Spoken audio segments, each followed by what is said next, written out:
Hi guys! Welcome back to my channel! Today, meron po tayong kakabitan ng mags and tires, pero ikakabit po natin siya dun po sa kasa. Ang ilalagay po natin, ito pong Black Mamba wheels, ito po yung slash. Pero ang size na ilalagay po natin, size 18. So, ang specs nito, 18 by 9, ang offset, positive 18.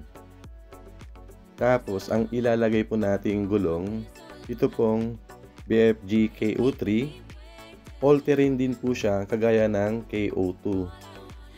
So, yung size na ganito, made in USA. So, ito pong KO3, compare sa KO2, so, mas tahimik na po ito.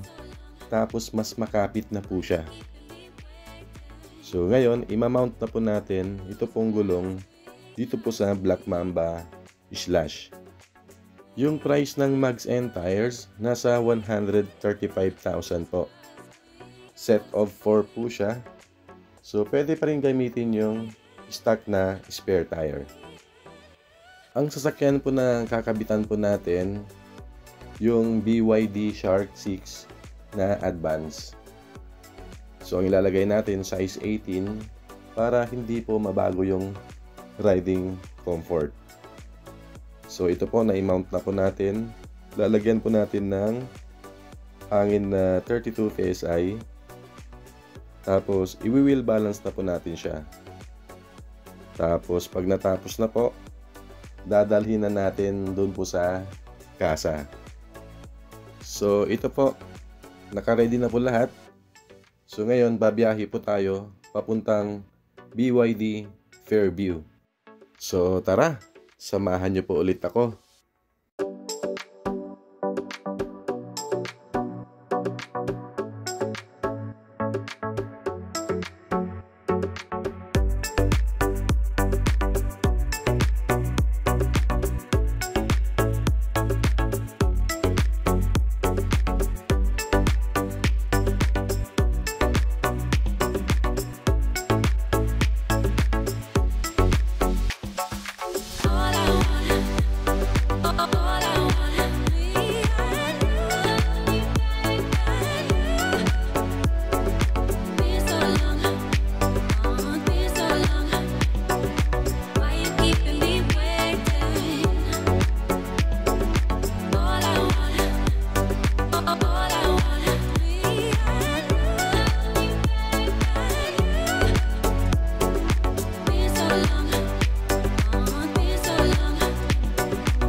So, ito po yung shop natin.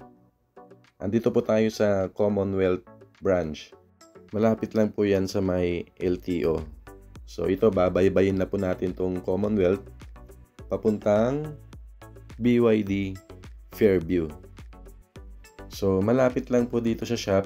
Ito pong BYD Fairview. Mag-i-install po tayo ng bagong mags and tires.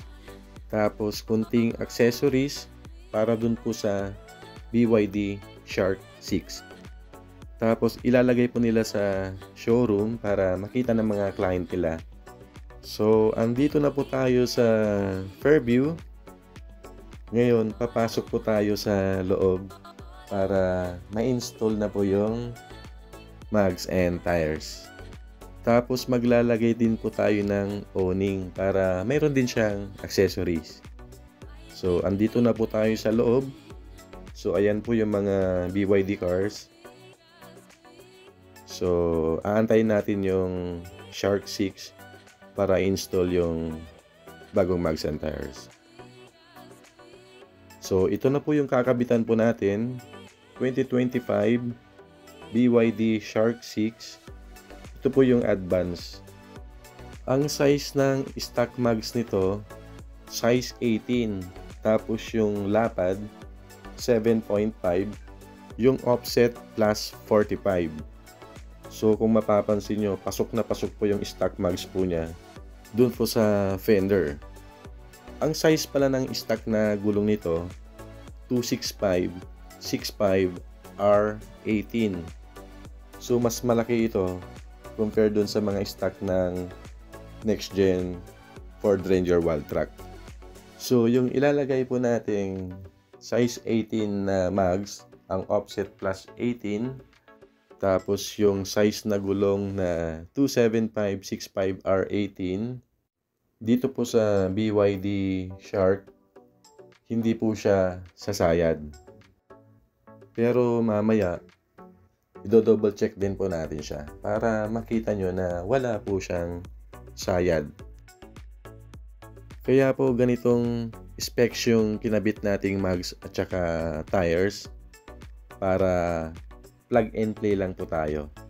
So wala po tayong adjustment sa fender liner at sa mudguard.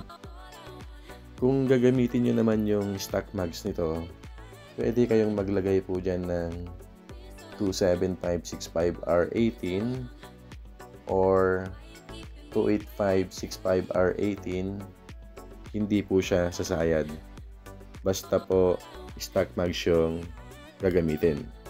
Or kung may aftermarket na mags na ang offset plus 30 pataas.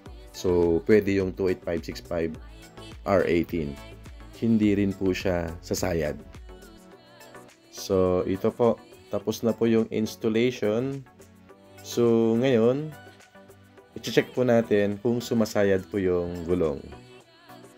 So dito pag full turn po, so makikita nyo malayong-malayo po yung gulong dun po sa mudguard.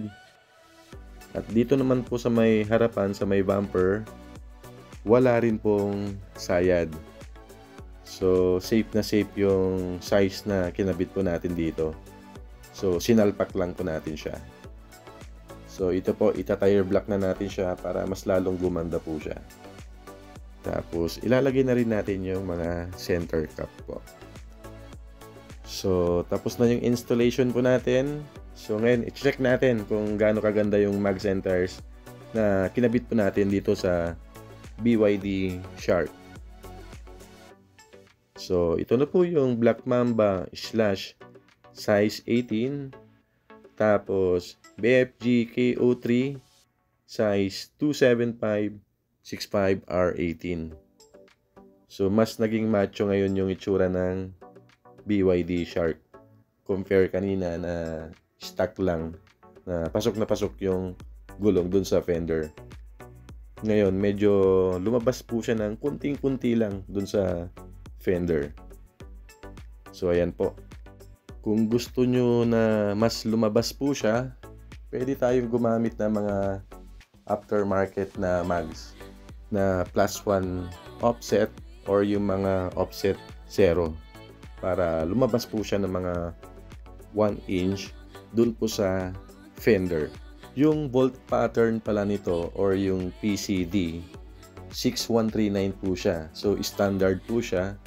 Same po siya sa mga Toyota, Ford, Mitsubishi, Isuzu, or Chevrolet.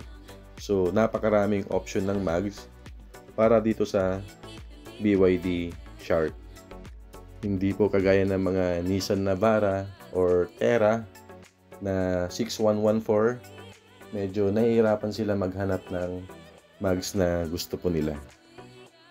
Ngayon, ipapasok na po nila dun sa showroom. Tapos lalagyan po natin siya dun ng crossbar. Tapos yung awning. So, andito na po tayo sa showroom para i-display po yung BYD Shark 6 na naka-mags and tires. So, dadagdagan lang natin siya ng awning para meron din siyang accessories. So, ito na po yung nilagay natin na crossbar. Tapos, ito pong awning. So, ayan po. Nailagay na natin siya. So, check na lang natin kung anong itsura niya. So, yan po yung in-install po natin na awning. Ang price pala nito nasa 16,000. Tapos yung crossbar nasa 13,000. So, kung madalas po kayong mag-off-road, camping, so perfect tong owning. Pwede kayong magpa-install po sa amin yan. Kung mayroon kayong mga katanungan, mga inquiries, pwede nyong i-comment po dito sa baba or i-message po kami sa aming Facebook page, RNH Tire Supply. Pwede rin po sa aking Viber, WhatsApp, or sa personal number ko po. So hanggang dito na lang po ang video na to. Kung nagustuhan mo ang video na to, please like and subscribe. Ride safe guys! Bye!